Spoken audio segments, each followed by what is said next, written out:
Welcome to this introduction to Evolve FM Asset Intelligence, a comprehensive spatial asset management framework designed to optimize how you manage your facility data.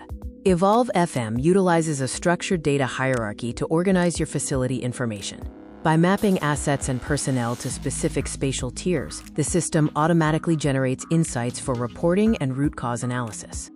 Evolve provides a dynamic spatial ecosystem that moves beyond simple spreadsheets, offering real-time mapping, improved visibility, and predictive analysis for your facility assets. Visualize your assets effectively. The Evolve Composer module lets you create icons to visually define asset locations on floor plans. These icons can be clicked on to display asset data when needed. Comprehensive lifecycle tracking anchors your operations and maintenance history directly to the asset record. This creates a centralized system that informs performance analytics and supports data-driven replacement cycles.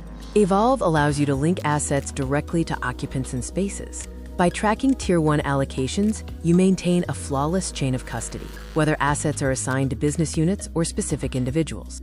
When personnel shifts occur, move-aware synchronization automates asset relocations. The system understands if an asset belongs to a person or a space, ensuring that moves align with your predefined rules. Synchronized execution translates a single move request into a coordinated, multi-departmental action plan. Automated notifications ensure that facilities, IT, and administrative teams are always aligned when assets move. Visually manage the relationships between your spaces and assets. You can instantly identify the downstream impact of a failure, knowing exactly which assets and spaces are affected by any given component. Evolve FM is the practical alternative to enterprise IWMS systems. To learn more, please visit our website or contact us directly.